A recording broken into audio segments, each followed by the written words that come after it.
বন্ধুরা, আজকে তোমাদের জন্য নিয়ে এসেছি ডিম, পেঁয়াজকলি, আলুর একটা অসাধারণ ভাজা রেসিপি, যা শুধু ভাত নয়, রুটি, লুচি, পরোটা সব কিছুর সঙ্গেই দারুণ লাগবে খেতে। চলো তাহলে দেখে নিই ডিম, পেঁয়াজকলি, আলুর এই ভাজার রেসিপিটা। গ্যাসের ওভেনের মুখে কড়াই বসিয়ে আমি 2 চামচ সাদা তেল দিলাম। সাদা তেল গরম হয়ে গেলে আমি খুন্তি দিয়ে তেলটাকে কড়াই চারদিকে লাগিয়ে নিলাম। 2টো ডিমের ভুজিয়া বা কিমা আমি তৈরি করে নেব। তার জন্য প্রথমে একটা ডিম আমি ফাটিয়ে দিয়ে দিচ্ছি তেলের মধ্যে, তারপর আরেকটা ডিমও ফাটিয়ে দিয়ে দিলাম। 30-40 সেকেন্ড মতো আমি নাড়াচাড়া করলাম না ডিমটাকে। 30-40 সেকেন্ড বাদে আমি ডিমটাকে নাড়াচাড়া করে নিচ্ছি। দেখো, এইভাবে নাড়িয়ে নাড়িয়ে ডিমটার ঝুড়ো বা কিমা তৈরি করে নিলাম। দেখো, ডিমের কিমা বা ভুজিয়া তৈরি হয়ে গেছে। এবার আমি খুন্তি দিয়ে এই ডিমের কিমা বা ভুজিয়াটাকে অন্য একটা পাত্রে তুলে নিচ্ছি। কড়াইটাকে পরিষ্কার করে নিয়ে আমি আরও 3 চামচ মতো সাদা তেল বা রিফাইন্ড অয়েল দিয়ে দিলাম। গ্যাসের ফ্লেমটাকে লোয়ে দিয়ে গরম তেলের মধ্যে আমি 1/2 চামচ মতো ফোড়নে দিলাম।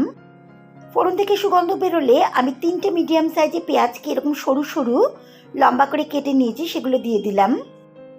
পেঁয়াজটাকে 30-40 সেকেন্ড মতো আমি একটু নাড়াচাড়া করে নিলাম তেলে। এবার আমি 3টে মিডিয়াম সাইজের আলুকে ভালো করে খোসা ছাড়িয়ে এরকম আলু ভাজার মতো কেটে নিয়েছি। একটু মিডিয়াম সাইজের আলু ভাজার মতো কেটেছি। দেখো, ভালো করে জল দিয়ে ধুয়ে এই পেঁয়াজের মধ্যে ভাজার জন্য দিয়ে দিলাম। এবার আমি 1 মিনিট মতো আলুটাকে পেঁয়াজের সঙ্গে নাড়াচাড়া করে একটু ভেজে নিচ্ছি। 1 মিনিট ধরে আলুটাকে পেঁয়াজের সঙ্গে ভেজে নেবার পর আমি 300 গ্রাম মতো পেঁয়াজকলিকে এরকম আলু ভাজার মতোই লম্বা লম্বা করে কেটে ভালো করে ধুয়ে নিয়েছি জল দিয়ে। তারপর ওই পেঁয়াজকলিগুলোকে আমি আলুর সঙ্গে ভাজার জন্য দিয়ে দিলাম।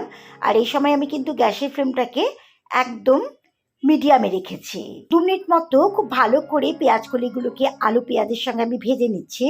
পেঁয়াজকলিগুলো ভাজতে ভাজতে আমি 1 চা চামচ মতো হলুদের গুঁড়ো দিলাম, আর দিলাম 1 চা চামচ মতো লবণ, 1/2 চামচ মতো লাল লঙ্কার গুঁড়ো দিলাম।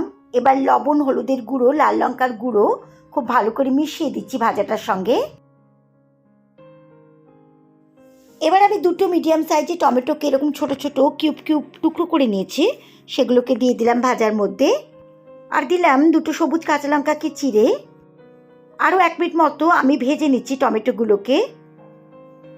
1 মিনিট ধরে নাড়াচাড়া করে টমেটোগুলোকে ভাজার জন্য টমেটোগুলো আস্তে আস্তে নরম হয়ে আসছে। এবার আমি গ্যাসের ফ্লেমটাকে লোয়ে দিয়ে 2 মিনিটের জন্য ঢাকা দিয়ে দিলাম। ঠিক 2 মিনিট বাদে আমি ঢাকনাটা খুলে দিলাম। দেখো, আলু, পেঁয়াজকলি সব কিছু কিন্তু সেদ্ধ হয়ে গেছে।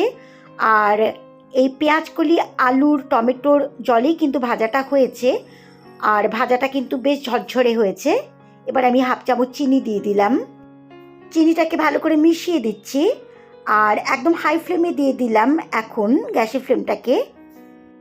আরও 1 মিনিট মতো হাই ফ্লেমে আমি ভাজাটাকে নাড়াচাড়া করে ভেজে নেব, তাহলে একদম ঝরঝরে হবে এই ভাজাটা। 1/2 চামচ ভাজা জিরে গুঁড়ো দিয়ে দিলাম শুকনো কড়াতে। 1 চামচ মতো গোটা জিরেকে আমি নাড়াচাড়া করে তারপর সেটাকে হামাল দিস্তাতে গুঁড়িয়ে নিয়েছিলাম, সেটাই দিয়ে দিলাম। ভাজা গুঁড়োর জিরেটাকে খুব ভালো করে মিশিয়ে দিচ্ছি রান্নাটার সঙ্গে বা ভাজাটার সঙ্গে। সবার শেষে ডিমের যে ভুজিয়া বা কিমাটা আমি তৈরি করে রেখেছিলাম সেটা দিয়ে দিলাম। ভালো করে ডিমের ভুজিয়াটাকে আমি ভাজাটার মধ্যে মিশিয়ে দিচ্ছি। রেসিপিটা ভালো লাগলে আমার চ্যানেল ডালিয়াস ক্রিয়েটিভিটিকে সাবস্ক্রাইব, লাইক আর শেয়ার করো। একদম তৈরি ডিম, পেঁয়াজকলি, আলু দিয়ে ঝরঝরে ভাজা।